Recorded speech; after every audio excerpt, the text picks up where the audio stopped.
Hey, what's up everybody? So we're here today with a tool that Uncle Jessy had recommended. It's called the Mavast Deburring tool. And I saw Uncle Jessy refer it on his, I think, YouTube Shorts. I was curious because it looked like it would be a really useful tool. It looked well made, it's got a rubber silicone handle, and it's got a really sharp little hook that enables you to create bevels or perhaps even chamfers. So let's go ahead and check it out. This is the unboxing. It just came in like this.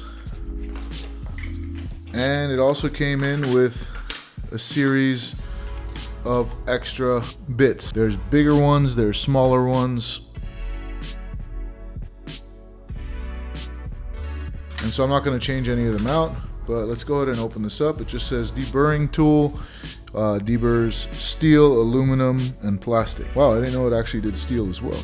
Comfortable handle, HSS blade, and it says it can work on holes, it can thin sheet metal, it can work on curved edges. The warnings are: blades are sharp and can cut.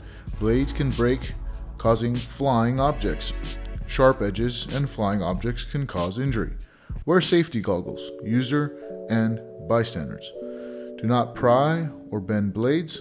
Keep away from children. Do not regrind blades, but it says regring, G-R-I-N-G. I don't know.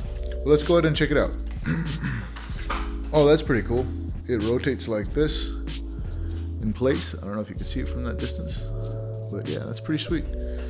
And looks like this is what takes it out, and that's the extent of it. Oh, there was some grease on there. Yeah, and it's just a nice big handle. Stick the blade in there. And let's go ahead and give this a try. This has a pretty sharp edge. It also has some layer lines. I keep saying layer lines, but what I really mean is like layer shifting.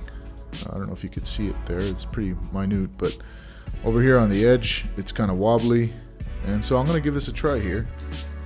And, oh yeah.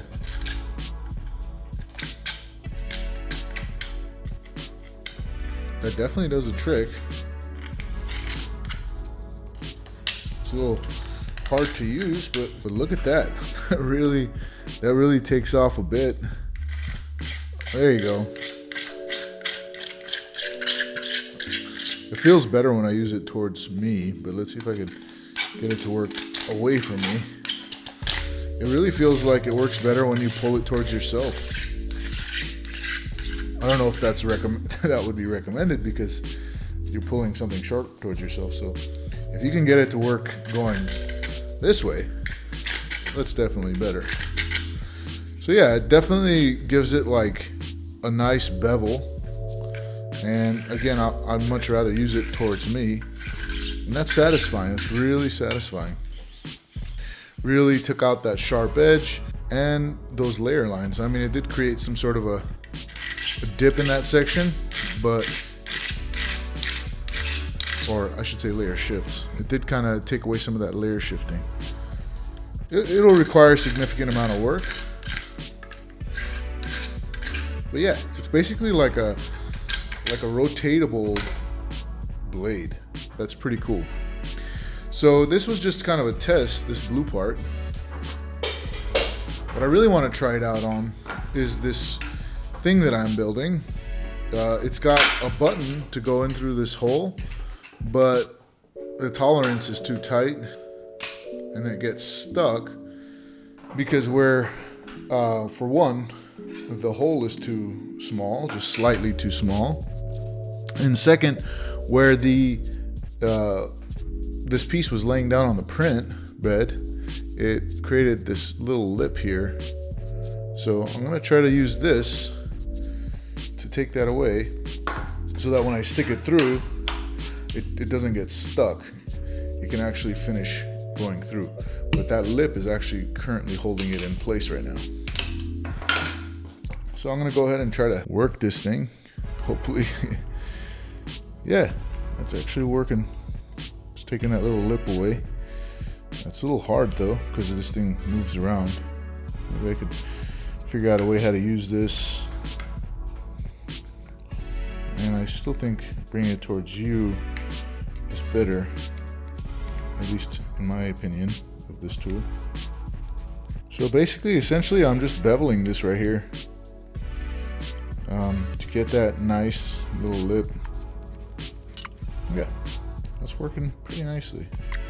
And there are multiple like varieties on Amazon of this tool, but I just decided to go with the one that Uncle Jessy recommended because first of all, I got some pretty large hands, so I need something bigger to grip as a tool. And so this one I think was the biggest handle, and in all honesty, it looked to be the most comfortable.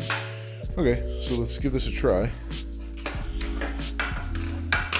Yeah, there you go. Went right through. That worked like a charm. And it gave that really hard, what I like to call CG, computer graphics edge, into what's a pretty sweet bevel. I like that. Cool. And then the other thing is I want to get this to not be so tight.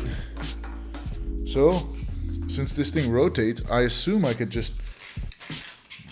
Yeah, look at that. That is sweet.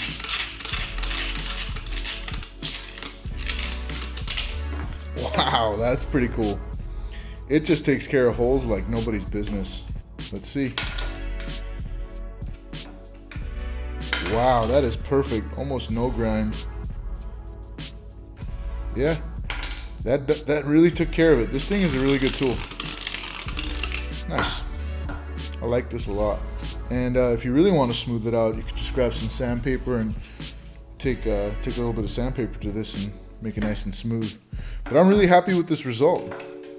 Thanks, Uncle Jessy. This is actually a pretty cool tool. I really like this tool.